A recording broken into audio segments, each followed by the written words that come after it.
महत्त्वाची बातमी ती म्हणजे लातूर महापालिकेत देशमुखांची गडी ढासळली आहे। भाजप आता 40 जागांवर पुढे असल्याचं पाहायला मिळतंय। भाजपने 40 जागांवर आघाडी घेतली तर काँग्रेस 25 जागांवर पुढे आहे। 70 जागांसाठी इथे अटीतटीची लढत पाहायला मिळते। लातूरमध्ये भाजपने शून्यावरून मोठी झेप घेतली असून अमित देशमुखांना जोरदार झटका दिला।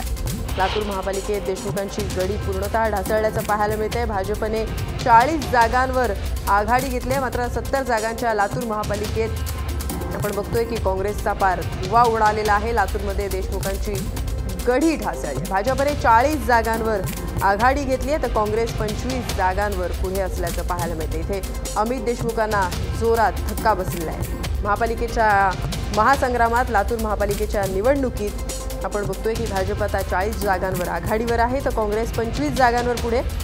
भाजपने आणि काँग्रेसने लातूर महापालिकेची निवडणूक प्रतिष्ठेची केली होती। दिग्गजांची प्रतिष्ठा इथे पणाला लागली होती, मात्र आता अमित देशमुख यांची गडी पूर्णतः ढासळल्याचं पाहायला मिळते। अमित देशमुखांना जोरदार धक्का बसलेला आहे। 70 जागांसाठी लातूर महापालिकेच्या या निवडणुकीत अटीतटीची लढत पाहायला मिळाली होती।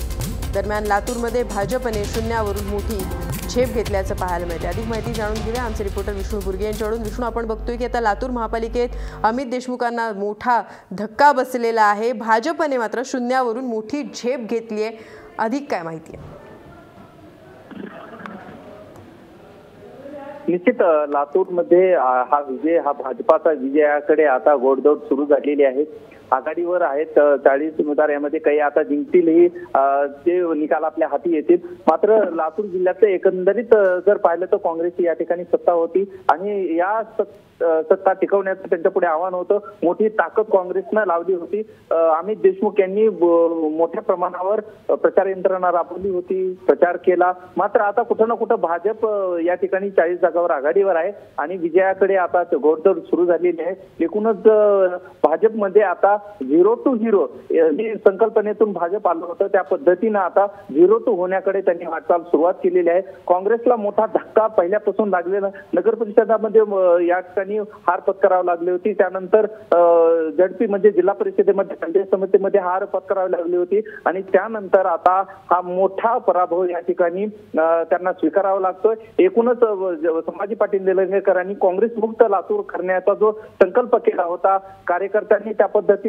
त्यांनी एक वेगळी चेतना निर्माण केली होती आणि निश्चितच आज लातूरमध्ये जो भाजपानं काँग्रेस मुक्तचा नारा दिला होता तो कुठे ना कुठे सत्य झाला असंच म्हणता येईल। निश्चितपणे थँक्स विष्णू, दिलेल्या सविस्तर माहितीबद्दल।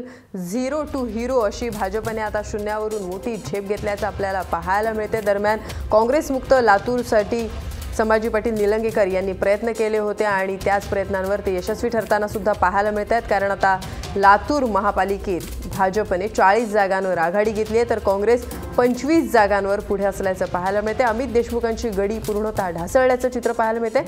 70 जागांसाठी इथे अटीतटीची लढत पाहायला मिळाली होती।